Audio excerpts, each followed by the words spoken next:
Ne güzel demiş atalarımız. Ayağını sıcak tut, başını serin. Gönlünü ferah tut, düşünme derin. Günümüz modern şehir insanının en büyük problemlerinden biri olan aşırı düşünmeyle nasıl baş edebiliriz? Bazı ipuçları bu videoda. Efendim düşünme tabii ki çok önemli bir beceri. Bu beceri sayesinde türümüz yüz binlerce yıldır devamını sağladığı zorlu koşullar altında geleceği planladı, kurguladı ve teknolojiyi bugünkü seviyesine geldi. Ancak her şeyin fazlası zarar. Fazla düşünmek sizi efkarlandırır. Efkar ne demek biliyor musunuz? Daha doğrusu efkar kelimesinin kökeni nedir? Ne anlama gelir?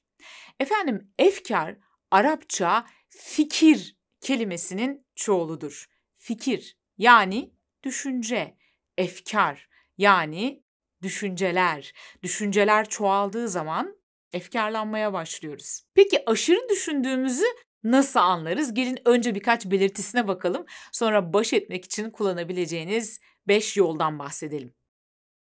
Geçmiş ya da gelecekle ilgili bazı anları sürekli düşünüyorsanız, bu anları tekrar tekrar kafanıza getiriyorsanız, bu anları tekrar tekrar kurguluyorsanız, hatta bu anları düşünmekten gece uykuya dalma konusunda sıkıntı yaşıyorsanız. Mesela insanlarla yaptığınız konuşmaları tekrar tekrar kafanızda döndürüp duruyorsanız, keşke orada şöyle demeseydim, böyle deseydim daha iyi olurdu. Ya ben şöyle deseydim de o da cevap olarak böyle deseydi gibi belki geçmişle ya da gelecekle ilgili bazı konuşmaları tekrar tekrar kafada kurgulamak. Ya da bazen insanların bazı davranışlarını tekrar tekrar kafanızda kurgulamak, tekrar tekrar döndürmek. Hatta sürekli bunları düşünmekten kaynaklı geçmişte ya da gelecekte olmak devamlı. Yani ya geçmişin pişmanlıkları, üzüntüleri ya da geleceğin kaygıları, planları arasında olmaktan kaynaklı anda olamamak, şimdi ve burada olamamak. Bu yüzden çeşitli dikkat problemleri yaşamak, bazı şeyleri gözden kaçırmak mesela. Tüm bunlar eğer sizde de varsa evet, aşırı düşünüyor olabilirsiniz. Tabii şunu da belirtmek istiyorum. Aşırı düşünmek problem çözme ve analizden farklıdır.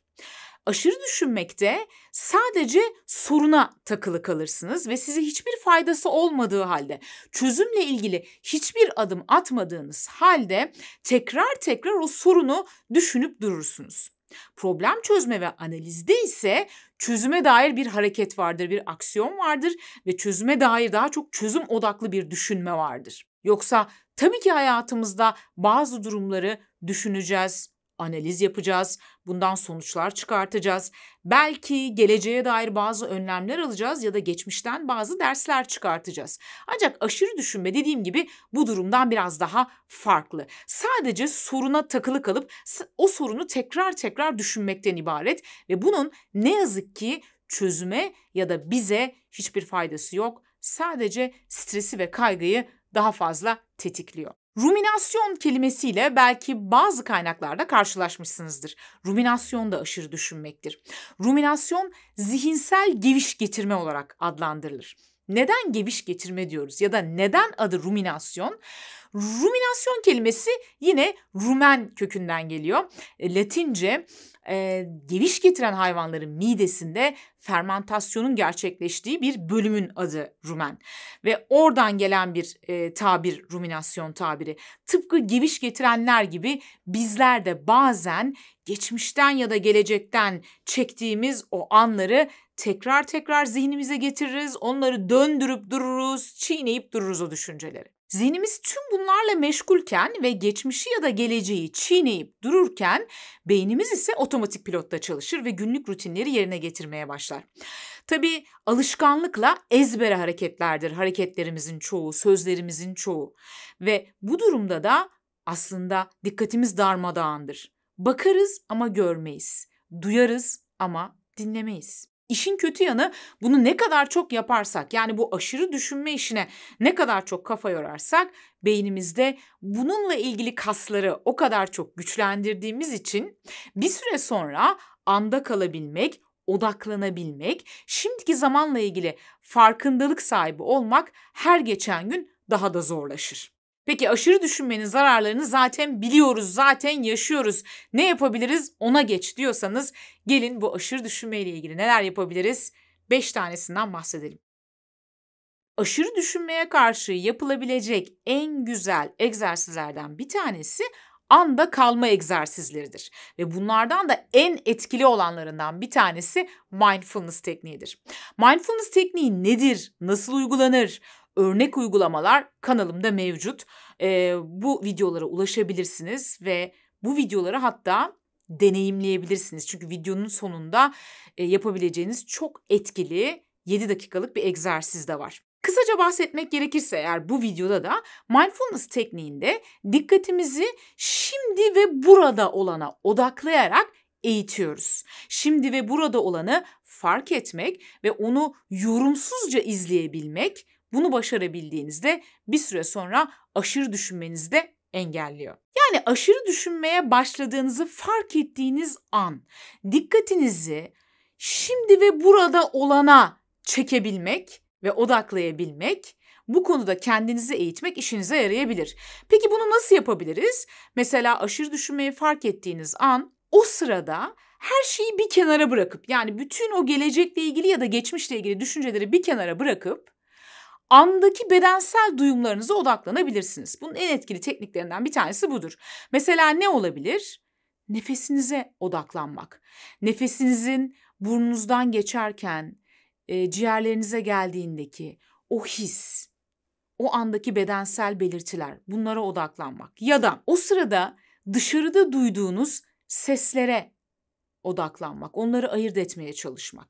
Ya da ne bileyim etrafta gördüğünüz görüntüler, bunların renkleri, dokuları, desenler, bunlara odaklanmaya çalışmak. Ya da o sırada burnunuza gelen kokular ya da giysilerinizin bedeninizde bıraktığı his, ayağınızı yere bastığınızda o hissettiğiniz basınç gibi anlık bedensel duyumlara odaklanmak, dikkati şimdiye ve buradaya çekmenin en etkili yollarından bir tanesidir. Ve bunu düzenli olarak uyguladığınızda, örneğin bir mindfulness egzersizi olan beden tarama mesela ya da minik nefes egzersizleri, bunları düzenli olarak uygulamaya başladığınızda beyninizi o dağılan dikkati tekrar ana çekmek yönünde eğittiğiniz için anda kalma ile ilgili kaslarınız güçlenecek beyninizdeki. Dolayısıyla aşırı düşünme problemine karşı da güçlenmiş olacaksınız. Bu tekniği merak edenler lütfen videomu izlesinler, mindfulness ile ilgili videomu izlesinler ve bu videonun sonunda yaptırdığım o 7 dakikalık mini egzersizi her gün denesinler. Gerçekten de en az 1 ay, hatta mümkünse böyle 6-7 ay bu egzersizi her gün düzenli denediğinizde bir süre sonra göreceksiniz ki gerçekten de aşırı düşünme konusunda artık çok daha rahatsınız. Dikkatiniz dağıldığı an, geçmişe ya da geleceğe gittiği an ya da düşüncelerin arasında boğulduğunuzu hissettiğiniz an kendinizi tekrar şimdiye ve buradaya çekmek eski oranla çok daha kolay olacak ve zaten eski oranla çok daha az dikkatiniz dağılmaya başlayacak. Aşırı düşünme özellikle gelecekle ilgili kurguları içeriyorsa, yani gelecekte acaba şunu nasıl yapacağım, bunu nasıl çözerim gibi geleceğe dair bir planla ilgili ise, bu durumda benim sıklıkla kullandığım ve oldukça fayda gördüğüm bir diğer teknik ise gelecekle ilgili olası senaryoları ve bu olası senaryolar karşısında benim çözüm önerilerimi ve aksiyon planlarımı not almaktır. Bunu neden yapıyorum? Daha doğrusu bunu yapmak bizi neden rahatlatıyor? Beynimiz gün içerisinde içeriden ve dışarıdan gelen tüm verileri değerlendirir. Bu verilerin içerisinde sizin düşünceleriniz, anılarınız, geleceğe dair bilgileriniz de var. Bunun yanı sıra duyularınız aracılığıyla vücudunuzun içinden ve dışından gelen bilgiler de var. Tüm bu bilgileri değerlendirir. Bu bilgiler doğrultusunda eğer bir tehdit unsuru görürse, yani yaşantımıza tehdit oluşturacak bir tehlike unsuru görürse, bu durumda buna takılı kalır ve bunu sürekli olarak bize hatırlatır. Bizi uyarıp durur. Bak, böyle bir sıkıntı var, bununla ilgili bir şeyler yapmalısın. İşte bunu bize söylemesinin yollarından bir tanesi de bazen aşırı düşünmek ve o probleme takılı kalmaktır. Aslında beynimiz bunu Bu sorunla ilgili bir tedbir al, bir şey yap, bizi bu durumdan kurtar, bu tehlikeyi yok et demek için yapıyor. Dolayısıyla ben gelecekle ilgili bu olası senaryoları yazdığımda ve bu senaryolarla ilgili aksiyon planlarımı, çözüm önerilerimi not aldığımda aslında beynime şu mesajı gönderiyorum. Tamam, sakin, o iş bende. Bak, ben bununla ilgili düşünüyorum, bunun farkındayım ve bununla ilgili çözüm önerilerimi not alıyorum. Dolayısıyla rahat ol. Özellikle düşünmekten geceleri uyuyamıyorsanız, bu gelecekle ilgili planlarınızla ilgili, kurgularınızla ilgili bu yöntem yine işinize yarayabilir ve rahat uykuya dalmanızı kolaylaştırabilir. Bazen de sorularla büyük resmi görebilmek sizi rahatlatabilir. Eğer kafanıza takılan şey, sürekli düşündüğünüz konu, geçmişle ilgili bir konuysa kendinize şu soruları sorun. Bu olay bana ne öğretti? Bu olay benim kişiliğime ne kattı? Bu olayla ilgili olarak almam gereken dersleri aldım mı? Peki şu anda bu konuyla ilgili yapabileceğim bir şey var mı? Değiştirebileceğim bir şey var mı? Varsa zaten yazın bir önceki maddede de belirttiğim gibi, ama var olan şeyi değiştiremezsiniz. Çünkü geçmişte olmuş, bitmiş, gitmiş. Belki geleceğe dair değiştirebileceğiniz bazı şeyleri fark edip yazabilirsiniz. Bu konuyu düşünmemin bana bir faydası var mı? Bir işe yarıyor mu yani bunu düşünüp durmak? Eğer kafanıza taktığınız sorun daha yakın bir zamansa, mesela aynı gün içerisinde olabilir ya da şu anda olabilir, o zaman kendinize şunu sorun. Eğer kafanıza taktığınız sorun ya da konu şimdiyle ilgiliyse ya da aynı gün içerisinde olmuş bir olay da olabilir, o zaman şunu sorun. Bu olay, bu konu bundan bir yıl sonra da benim gündemimde olacak mı? Bundan bir yıl sonra kimse bunu hatırlayacak mı? Bundan bir yıl sonra da bu konu aynı şekilde beni üzmeye devam edecek mi? Bazen hakikaten o kadar küçük şeyleri kafaya takıp aşırı derecede düşünüp bütün bir günü kendimize zehir ediyoruz ki, hatta bazen ertesi günleri de, işte bu gibi durumlarda çok etkili bir sorudur bu. Bir yıl sonra bunun bir önemi olacak mı? Ne bileyim, mesela hazırladığınız bir e-postayı göndermişsinizdir birilerine ve bu e-postada bir yazım hatası vardır, bir yanlışlık vardır ve bütün gün kendinizi yiyip durursunuz. Nasıl ben böyle bir hata yapabilirim? Ya 6 ay sonra bunu kimse hatırlayacak mı acaba? Ya da bir yıl sonra siz hala aynı şekilde buna sıkılacak mısınız? Eğer kafanızda kurguladığınız şey gelecekle ilgili bir durumsa, o zaman kendinize şunu sorun lütfen.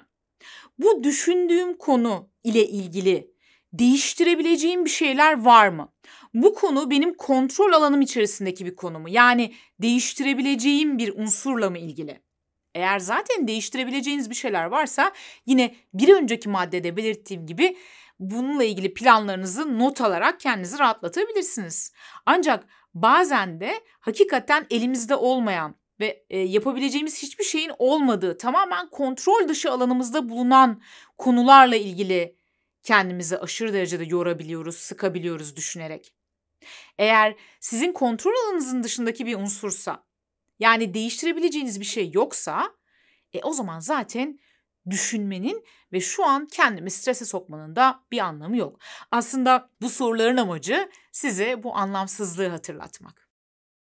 Aşırı düşündüğümüzde aynı anda arka planda bir sürü program çalışan bir bilgisayar gibi beynimizin yorulduğunu hissederiz.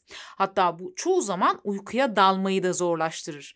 Ya o kadar çok beynim çalışıyor ki durduramıyorum onu, nasıl uykuya dalayım deriz. Peki bu gibi durumlarda, düşünmenin size bir faydasının olmadığı durumlarda ne yapmak gerekiyor? O zaman işte bazen dikkat dağıtma teknikleri de etkili olabiliyor. Aşırı düşünmeye başladığınızı fark ettiğiniz an dikkatinizi dağıtmak, böyle gerçekten ilginizi çekecek, zihninizi o konudan alabilecek güce sahip bir aktiviteye yönelmek sizi rahatlatabilir. Bu kimisi için yürüyüşe çıkmaktır, kimisi için alışveriş yapmaktır, kimisi için bir şeyler izlemektir, kimisi için bir hobiyle ilgilenmektir. Ancak burada da çok dikkatli olmak lazım. Bunu da abarttığımızda bu sefer de bu durum bir bağımlılık haline gelebilir. Yani her düşünmeye başladığınızda kendinizi televizyon izlemeye ya da dizi izlemeye ya da işte alışveriş yapmaya ya da daha eğlenceli başka bir şeye vurduğunuzda, bu sefer de bu durum sizin için bir bağımlılık haline gelebilir. Bu yüzden bunu kullanırken biraz dikkatli olmak lazım. Bazen de aşırı düşündüğün konu gerçekten düşünmen gereken önemli bir konudur ancak zamanı değildir. Yani o sırada yapmaman gerekiyordur bu aşırı düşünme işini. Örneğin başka bir iş yetiştirmen gerekiyor olabilir ya da uyuman gerekiyor olabilir mesela. Bu gibi durumlarda gerçekten sana yardımcı olabilecek bir diğer teknik kutu tekniği. Kutu tekniği nedir, nasıl uygulanır detaylı bilgiyi şuradaki videomda bulabilirsin. Bu arada tüm bu bahsettiğim videoların linklerini yorum kısmına ekleyeceğim. Buradan ulaşabilirsiniz. Ama yine de bu videoda da birazcık kutu tekniğinden bahsedelim. Kutu tekniğinde çok kısaca şunu yapıyoruz. O sırada düşünmememiz gereken konuları, sorunları görselleştiriyoruz ve görselleştirdiğimiz bu konuları zihnimizde canlandırdığımız bir kutunun içine gönderiyoruz ve bu kutuyu kapatıp bir rafa kaldırıyoruz. Yani aslında düşünceleri zihnimizde rafa kaldırmış oluyoruz. Tabii geçici olarak. Kutu tekniğini uygularken şunu kendimize söylemeyi unutmuyoruz. Aklıma takılan bu düşünceleri, bu konuları şimdilik bu kutunun içerisinde rafa kaldırıyorum. Ancak daha sonra tekrar dönüp kutuyu açacağım ve sorunlarla ilgileneceğim. Teknik gerçekten de görselleştirmenin gücüyle beraber çok etkili bir teknik. Bu tekniği uygulamak istiyorsanız videoma bakabilirsiniz. Videoda telkinleriyle beraber uygulamasını da görmüş olacaksınız bu tekniğin. Her şeyin aşırısı zarar demiştik ya, aşırı düşünmekten aşırı kaçmak da zararlı olabilir. Dolayısıyla bu aşırı düşünmekten nasıl kurtulurum videoları lütfen sizde şu düşünceyi oluşturmasın. Yani düşünmek kötü bir şeydir, kaçılması gerekir. Hayır, tabii ki değil. En başta da söylediğim gibi her şeyin fazlası zarar. Aslında düşüncelerimiz de tıpkı duygularımız gibi bize bizimle ilgili, hayatımızla ilgili, bakış açımızla ilgili bir şeyler söyler. Dolayısıyla doğru zamanda, doğru teknikle, doğru şekilde analiz edilmesi aslında bizi geliştirir. Ancak unutmayın, doğru zaman, doğru teknik, doğru şekil. Bunun doğru şekli nedir diyorsanız, bunun doğru şekliyle ilgili çok sayıda videoyu kanalımda bulabilirsiniz. İlgili oynatma listesinin linkini aşağıya yine bırakacağım. Kanalımız desteklerinizle her geçen gün büyümeye devam ediyor. Yine bu videomun sonunda da en başta çok sevgili katıl üyelerimize teşekkür ediyorum. Bunun yanı sıra videomuzu izleyerek, beğenerek, yorum yaparak ve kanala abone olarak bize destek veren herkese sonsuz teşekkürler.